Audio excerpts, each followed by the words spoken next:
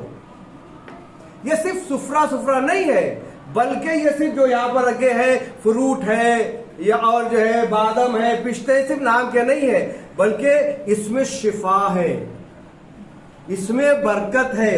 اگر ہم گھر میں برکت لانا چاہتے ہیں تو گھر میں سفرہ کا انتظام کریں تو پروردگار عالم اس گھر میں برکت آ جائے گی. اگر ہم اپنی زندگی میں برکت لانا چاہتے ہیں تو سفرہ بچھائیں معصومین علیہ السلام کا, تو ہماری زندگی برکت ہو جائے گی. اگر ہمارے گھر میں ہمیں بچے نہیں ہیں, بے اولاد ہیں, تو روایت میں ہے کہ جناب ام البنین کے نام سے سفرہ بچھائیں تو اولاد ہوگی. تو سفرے کی بڑی اہمیت ہے. صرف فروٹ کے نام سے یاد نہیں کریں, بلکہ اس میں برکتیں ہیں. اگر ہم صدق نیت سے کھائیں گے, کریں گے, تو ہمارے گناہوں کی مغفرت ہو جائے گی. اس میں شفا ہے. اگر بیمار کھائے تو بیمار بھی شفا یاب ہو جائے گا. اللہ اکبر. یہ امام نے اپنے ہاتھوں سے نہیں کٹا ہے, بلکہ یہ منسوب ہے امام کے نام سے. جو چیز منسوب ہو جائے امام کے نام سے, وہ اتنی عظیم ہو جاتی ہے کہ اس سے شفا یاب ہو جاتی ہے. تو جو امام کے ہاتھ سے ملے وہ کتنا عظیم چیز ہوگی, وہ کتنا شفا یاب چیز ہوگی.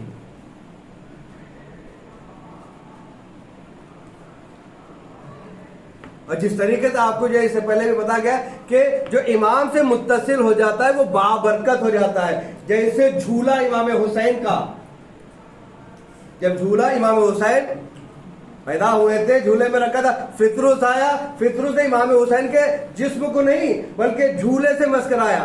کیوں؟ جھولا متصل تھا امام حسین سے, تو وہ شفا یاب ہو گیا. لہذا یہ دسترخوان بھی چونکہ منسوب ہے امام رضا علیہ السلام کے نام سے, تو ہمیں یقیناً صدق دل سے آپ جو ہے جو بھی تمنا کریں گے, جو بھی دعائیں مانگیں گے, شرعی اعتبار سے آپ کی دعائیں مستجاب ہوں گی. یہ پروردگار عالم کا وعدہ ہے. خود امام رضا علیہ السلام فرماتے ہیں کہ اگر کوئی میرا چاہنے والا ہے تو میں اس کے 3 جگہ پر مدد کروں گا. اگر کوئی میرا زائر ہے, اللہ اکبر, زائر امام حسین کا ثواب جانتے ہیں آپ؟ زائر امام رضا علیہ السلام, امام محمد تقی علیہ السلام, نوے امام ہمارے ارشاد فرماتے ہیں کہ جو بھی شخص میرے باپ کی زیارت کے لیے جائے گا تو اس کے اوپر جنت واجب ہو جائے گی.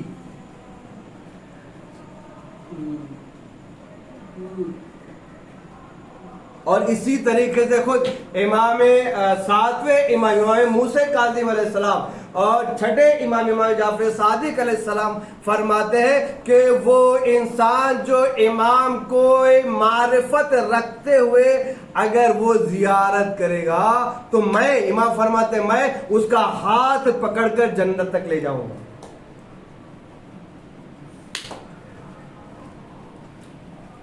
اس کے بعد رسول خدا ارشاد فرماتے ہیں کہ ان قریب میرے جسم کا ایک ٹکڑا خراسان کے شہر میں شہید ہوگا اور وہیں پر دفن ہوگا. جو بھی اس کی زیارت کے لیے جائے گا پروردگار عالم اللہ اکبر اسے جنت عطا کرے گا.